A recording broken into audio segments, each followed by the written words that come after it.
मुबारक ईद ईद मुबारक। मुबारक।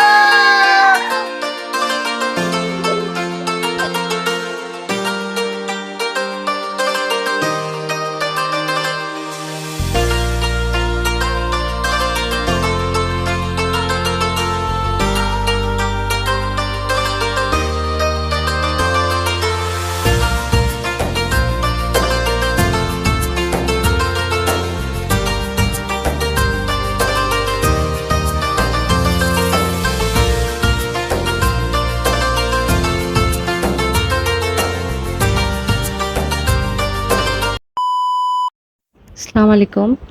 ঈদ মোবারক সবাইকে। আবার একটা ঈদের ছোট্ট ভিডিও নিয়ে হাজির হলাম। আজকে কোরবানির ঈদ। সবাইকে জানাই অনেক অনেক ভালোবাসা। ঈদের দিন সকালে হঠাৎ করে মনে হলো যে একটা পাউরুটির একটা রেসিপি বানাই। তো যাই হোক, এটা একেবারে আমার নিজের রেসিপি।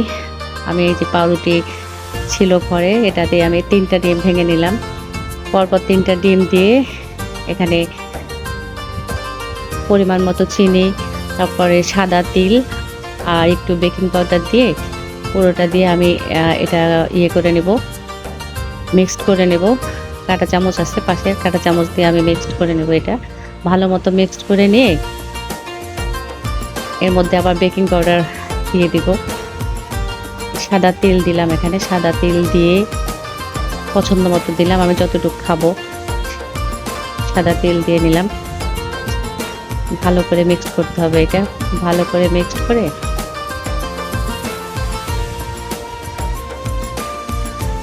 বেকিং পাউডার দিব। এবার বেকিং পাউডার দিয়ে দিলাম, বেকিং পাউডার দিয়ে আবার ভালো করে মিক্সড করে নিচ্ছি। যাই হোক, ঈদের দিন আসলে মনটাও ভালো না, শরীর ভালো না, কিছুই মানে সেরকম আয়োজন করিনি। শরীর খারাপ যেরকম, মনও খারাপ। যাই হোক, এখন আমি যে পাউরুটিগুলি একটা একটা করে ডিমের গোলার মধ্যে চুবিয়ে আমি আর একটা পাত্রে রাখতেছি। এই ডিম দিয়ে যতগুলি হবে আমি পরপর সবগুলি দিয়ে এটাতে আমি নিয়ে নিলাম। আর একটু তিল ছিটিয়ে দিলাম, যাতে এটা দাঁতের নিচে পড়লে খুব ভাল লাগে, খুবই সুন্দর লাগে যে এটা খেতে। এটা বানানোর পরে এটা ওভেনে বানাবো আমি। ওভেনে আমি এটা দিয়ে দিলাম 15 মিনিটের জন্য। 15 মিনিটে এটা হতে থাকবে। আর 15 মিনিট পরে এটা আমি বেক করে নিলাম। এই যে দেখেন, অনেক সুন্দর একটা লুক আসছে, অনেক সুন্দর একটা লুক আসছে। এরকম খাবার তৈরি করি না ঈদের দিন। সত্যি শরীরটা খারাপ, মনও খারাপ।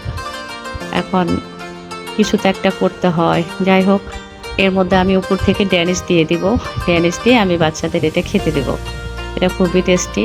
হঠাৎ করে মনে হলো নিচে যাই, নিচে এই যে গরু কাটা হয়ে গেছে আমাদের। এটা এখন করবে, চামড়া ছেলা হয়ে গেছে, এখন এটা কাটবে।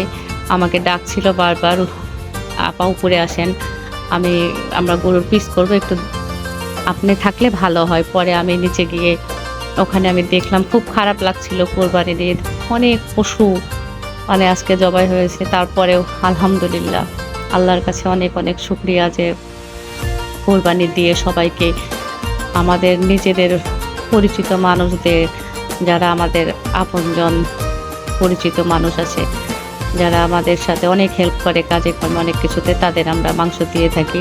আমার পাশে আরও আমাদের গ্যারেজে অনেকগুলি কোরবানি হচ্ছিল, যে আমাদের এখানে মাংস কাটতেছে। আমি বললাম এরকম করে পিস পিস করে মাংস কাটো। পরে এখান থেকে আবার কিছুক্ষণ বসেছিলাম, আমার সব গরু কাটা দেখছিলাম আমি একাই। এখানে কেউ ছিল না তখন, আরও গরু ছিল যেগুলো জবাই হয় নাই, ওগুলা দেখে খুব খারাপ লাগছিল। ওরা তাকিয়েছিল, আরও 3টা গরু তাকিয়েছিল। এখানে আমাদের রান কাটা শেষ, পিস করে নিয়ে আসছে। এখানে আমার বোনের জামাই আসছে, ও বসেছিল অনেক সময়। পরে ওকে রেখে আমি উপরে চলে আসছি মাংস নিয়ে। হাতে মাখিয়ে মাংস রান্না করব। সব মশলাগুলি আমি দিয়ে নিছি, সমস্ত মশলা দেওয়া শেষ। এখন আমি হাতে ইচ্ছা মতো এটা মাখাবো, যে প্রয়োজন মতো তেল দিয়ে দিলাম। এখন আমি এটা অনেক মানে সময় ধরে মাখাবো, অনেক সময় ধরে মাখিয়ে কিছুক্ষণ রেস্টে রেখে তারপরে আমি ওইটা বসিয়ে দেবো। অনেক সময় মাখাতে হবে। হাতে মাখানো মাংসটা বিশেষ করে ঈদের দিনের কোরবানির মাংসটা অনেক টেস্টি। তারপর যদি মাটির চুলায় হয় তাহলে আরও ভালো লাগে, আরও টেস্ট লাগে। আমরা ঢাকা শহরে ওইরকমভাবে মাটির চুলা তো নাই আমাদের কাছে। এটাতে পেঁয়াজ দিতে মনে ছিল না। যাই হোক, পরে আবার পেঁয়াজ দিয়ে নিছি। পেঁয়াজ দিয়ে আবার মাখিয়ে নিছি অবশ্যই। তো যাই হোক, আমার মাখানো শেষ। মাখানো শেষ হয়ে আমি এটা কিছুক্ষণ রেস্টে রেখে তারপরে আবার চুলায় বসাবো। এরপরে আবার খিচুড়ি রান্না করব। যাই হোক, খিচুড়ির জন্য সব প্রিপারেশন নিতেছিলাম। যে মাংস বসানোর পরে আবার খিচুড়িটা বসাই দিব। তখন আবার আরেকটা পাত্র নিয়ে এসে ডালটা আগের থেকে ভেজানো ছিল, ওইটা আমি ডালটা দিয়ে দিছি। ডালটা দিয়ে আমি ভাতের চালটাও ধুয়ে রাখছিলাম, সেটাও দিয়ে দিলাম। এখন আস্তে আস্তে সব মশলা এর মধ্যে পেঁয়াজ অ্যাড করলাম। পরপর সব মশলাগুলো একে একে আমি দিয়ে দিব। সব দিয়ে এটাও আমি হাতে মাখিয়ে রান্না করব। কারণ ঈদের দিনে বিশেষ করে খিচুড়ি, মাংস সবকিছু হাতে মাখিয়ে রান্না করি। আমি সবসময় হাতে মাখিয়ে রান্না করি। হাতে মাখিয়ে রান্না করলে ওইটা আমার কাছে আলাদা একটা টেস্ট মনে হয়। অন্য সময় তো অল্প রান্না করি, সে সময় প্রেসার কুকার বা হাঁড়িতে এমনিই রান্না করি। যাই হোক, তেল দিয়ে দিলাম। সব মশলা মোটামুটি বাটা মশলা টশলা দেওয়া শেষ। এবার আমি এটা রান্না করে হাতে মাখাবো। মাখিয়ে কিছুক্ষণ রেস্টে রেখে এটাও আমি চুলায় বসাই দেবো। দুইটা একসাথেই বসাবো। ওইটা রেস্টে রাখছি মাংসটা। আমরা সারা বছর এরকম করি। মাংস গরু জবাই হলে কিছুটা মাংস নিয়ে এসে আগের থেকে মানে দুপুরের খাওয়ার জন্য আগের থেকে নিয়ে এসে রান্না করি।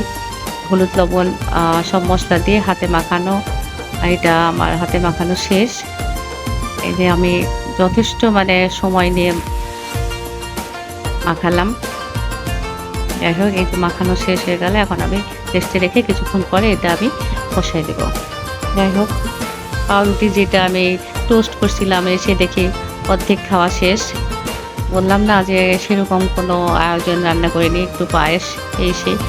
এরপরে কাটা মাংসগুলি উপরে নিয়ে চলে আসছে। আর আমার বোন আসছিল, আমার ভাগ্নি, আমার ভাতিজা, এই যে আমার ভাইয়ের মেয়ে, আমার ভাবি, ভাইয়ের বাচ্চা সবাই আসছিল ওই সময়। ওরা হালকা নাস্তা করলো। এই যে আমার বোনের মেয়ে, ওকে হাই বলতে বললাম, ও লজ্জা পাচ্ছিল। যাই হোক, এই তো কাজ করতে করতে ঈদের দিন এইভাবে এই দিন শেষ হয়ে যায়। আসলে কোরবানি মানেই হলো সেদিন সারাদিন ছেলেদের যতটুক না মেয়েদের বেশি কাজ, সবাইকে দেওয়া, আত্মীয় স্বজনকে দেওয়া, গরিব দুঃখীর জন্য একটু সবাইকে দেওয়া। এগুলা করতে করতে আসলে দিনটা চলে যায়। ঈদের দিন কিছু বোঝা যায় না। যাই হোক, আমি এদের সাথে কিছু ছবি উঠালাম, যদিও শরীর খারাপ, মানে তারপরে সবার সাথে একটু করলাম, হাত করলাম। আর আমার ভাইয়ের মেয়েটা আবার একদিন পরে চলে যাবে, ওরা পাবনায়। যাই হোক, মনটা খারাপ লাগছিল।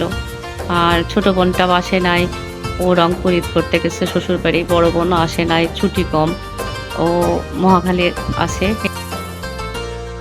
যাই হোক, এভাবেই দিন শেষ হয়ে গেল। ঈদটা এভাবেই কেটে গেল। আল্লাহ ভরসা, সবাই আমাদের জন্য দোয়া করবেন, আমরাও সবার জন্য দোয়া করি। ইনশাল্লাহ সবাই ভালো থাকবেন। মাংস সব প্রায় আনতেছে, সব আনার পরে টাক করবো। এখানেও কাজের শেষ নাই। ছেলেরা তো সবাই আরাম করতেছে। আমাদের কোনো মেয়েদের কোনো রেস্ট নাই। ঈদের দিন হোক আর যে দিনই হোক, যাই হোক, সবাই সবার মতো ছবি তুলতেছে, আনন্দ করতেছে। আমি কোনো ড্রেসও পরি নাই, মানে শুধু কাজ করবো জন্য একেবারেই এরকম ছিলাম, চুপচাপ ছিলাম। যাই হোক, কাজ তো করতে হবে, রান্না বান্না করতে হবে। এই তো এইভাবেই দিনটা কেটে গেল। আসলে অনেক দিন ধরে কোরবানি এইভাবে তো চলে আসলো। যাই হোক, আজকের ভিডিওটা এখানেই শেষ করতেছি। সবাইকে ঈদ মোবারক জানিয়ে আল্লাহ হাফেজ।